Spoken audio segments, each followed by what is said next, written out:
I'll be honest, the reason I'm making this video is because when I was looking back over the past few weeks, I realized I was almost burnt out. But since then, I've been able to regain my drive and I'm feeling more productive than ever. And the reason for this is because I've developed a system that consistently helps me prevent and get over burnout, no matter how difficult life gets. In this video, I'll share with you the 5-step system that saves me from burnout and has let me consistently achieve my goals in medical school while having a social life and running this YouTube channel. And it all starts with step 1, recognize. You see, you can think of the path to burnout like a leaky dam. At first, the dam might appear to be normal, but when the water pressure inside the dam increases, some cracks might form in the wall. The only sign of this might be some small leaks, but eventually more and more cracks can form until the dam bursts and all of the water comes rushing out at once. This is a lot like the path to burnout. Stresses can build up, and without us even realizing it, we can have small lapses in our discipline.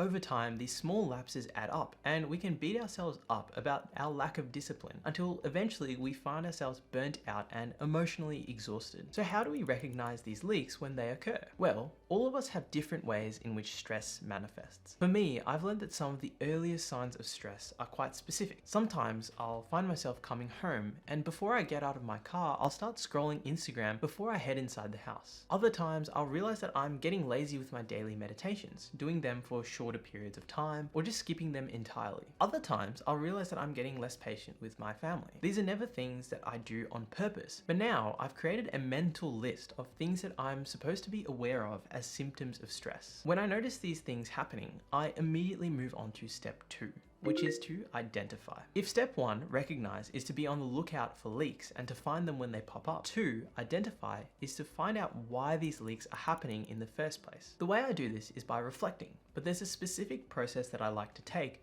to effectively identify the causes of my stress. To start, I usually let myself write about whatever's on my mind because it helps me get my emotions out onto the page to start looking at them a little bit more closely. After this, I like to think about where my emotions are coming from. I ask myself, what are the circumstances driving these feelings, and what are the underlying fears and insecurities that might be making these problems worse? For example, a circumstance might be that I've been busy and I haven't had time to study, but this might trigger an underlying fear that I'm falling behind or that I'm not smart enough. I like to do this as thoroughly as I can because often there are several fears or insecurities that might be triggered by stress. This leads us on to one of the last questions, which is whether the work that I'm doing at the moment is aligned with my sense of purpose. These questions are so important because more often than not, I find the reason I struggle to get myself out of a rut is because I'm afraid of confronting my fears, or I feel like I'm getting caught up doing work that isn't really meaningful to me. This is where we can start finding some solutions to our problems. And this starts with step 3,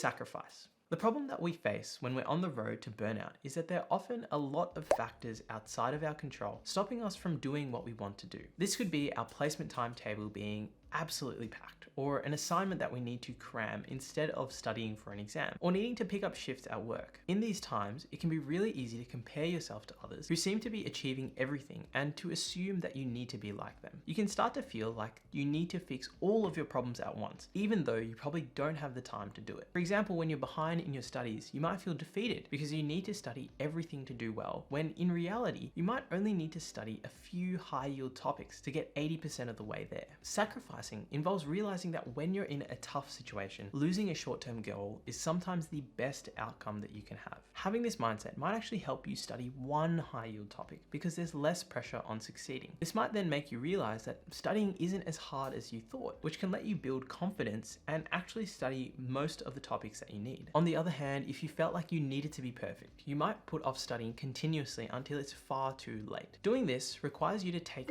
action, which is step 4. And there's a few strategies here that help me break out of a stressful cycle. When you're ever in a time where you're stressed, there's often that one task that you know you want to do, but you just can't be bothered to start. This can be something like starting work on your assignment, or even a simple piece of life admin that you keep putting off, like a tax return. The problem is though that these tasks often contribute enormously to the guilt and shame we feel about being stressed. So my first strategy is to eat the frog. What this means is that I think about the task that I'm dreading, the frog, and I set myself up to complete it no matter what. I try to do it first thing in the morning, or by locking myself in the library with my phone off, or by telling my friends that I'll pay them money if I don't do it, or just doing all three. What's so important about eating the frog is not just the fact that you get the task done, but it's also about relieving yourself of the shame and guilt you feel for not doing the task. It can make you realize that, hey, I can get stuff done, and break you out of that negative spiral. Sometimes though, there isn't a clear frog to eat,